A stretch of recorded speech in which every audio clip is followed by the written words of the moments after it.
All right, today we're diving into a book that's practically a legend, Napoleon Hill's Think and Grow Rich. It promised to show millions the path to wealth. But as you're about to see, the real story behind this book is way more complicated than you might think. Let's just start with this number, because it really puts the book's power into perspective. 70. We're talking over 70 years after it first came out, Think and Grow Rich was still a bestseller. I mean, that kind of staying power is almost unheard of. So yeah, that incredible longevity, it really makes you wonder, right? How on earth did this book become such a cultural phenomenon? Let's dig into that. To really get it, you have to imagine the moment this book dropped. The year is 1937. The entire world is in the absolute depths of the Great Depression.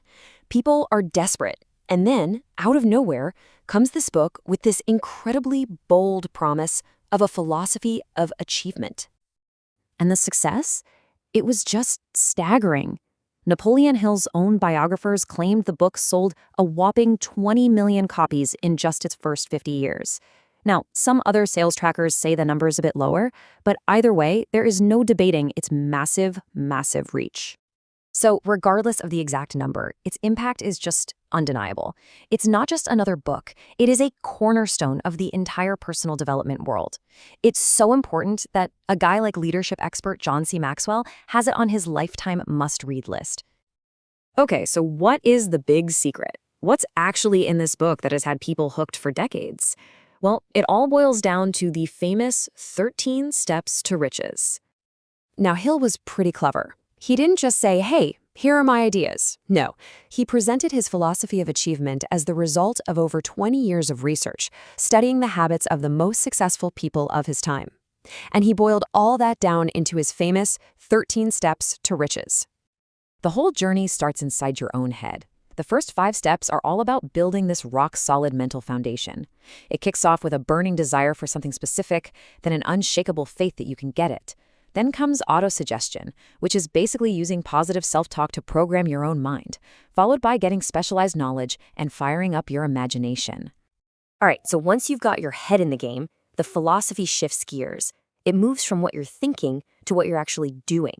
You've got to create an organized plan, make a firm decision to follow through, and then just show relentless persistence. This is also where he introduces one of his most famous ideas, the power of the mastermind, which is all about surrounding yourself with smart, driven people who support you. And then we get to the final steps. This is where things get a little more, let's say, deep. He talks about harnessing the power of your subconscious mind, using the full analytical power of your brain, and finally, developing what he calls a sixth sense, basically a super refined intuition that helps you make the right calls. Now look, these are powerful ideas. They've clearly resonated with millions of people. But it all brings up a really crucial question that kind of hangs over this whole thing. Who exactly was the man who wrote it? And this, my friends, is where the simple story of a self-help guru starts to get, well, really complicated. Because the story behind the book is every bit as compelling and, frankly, as controversial as the book itself. So first, you need to know about a key person who often gets left out of the official narrative, Rosa Lee Beeland. She was Hill's wife when the book was being created, and sources confirm she wasn't just on the sidelines. She was a major contributor to the writing and editing, a true partner in the project. And if you just look at the timeline, you realize how absolutely nuts this period was for Hill. In 1935, his second wife divorces him. A year later, he marries Rosa. The very next year, their book becomes a huge hit. But then, just 3 years after that, they divorce too. It was a complete whirlwind of personal chaos happening behind the scenes. And the drama didn't stop there, not by a long shot. The royalties from this incredibly successful book, they were all put in Rosa's name. And why would they do that? Well, to shield the money from any legal claims from Hill's previous wife. So after Hill and Rosa divorced, she kept control of the royalties. So, okay, we've got all the personal drama. But honestly, that's just the start. Far more serious questions have come up about the book's entire origin story, the very foundation of its ideas. Okay, so the biggest claim of all, the one the entire book's authority rests on, is that Andrew Carnegie himself commissioned Hill to do this research. But when you check the historical record, you find a massive problem. There is simply no evidence that Hill and Carnegie ever met. And listen, this isn't just a rumor. This is coming from David Nassau, Andrew Carnegie's definitive biographer. He put it very plainly.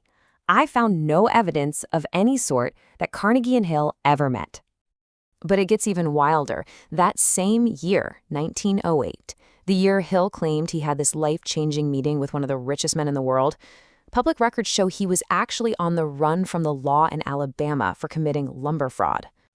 And this wasn't just about Carnegie. This seems to be a pattern. Of all the other famous titans of industry Hill claimed he interviewed for the book, we're talking Henry Ford, Theodore Roosevelt, there are basically no records of any of these meetings happening, except for one brief run-in with Thomas Edison. So, what do you do with all of that? How do we reconcile the fact that this book has genuinely had a positive influence on millions of people with the fact that its creator's backstory seems to be, well, full of holes? What we're left with is this really fascinating and, frankly, pretty uncomfortable paradox. You have a book that's celebrated as a roadmap to success, a book that has truly inspired millions, and it may be built on a foundation of myths. And that leaves us with a huge, fundamental question, one that goes way beyond just this one book. If the principles work, if the advice is helpful and actually changes your life for the better, does it matter if the story behind it all isn't true? Does the messenger change the message?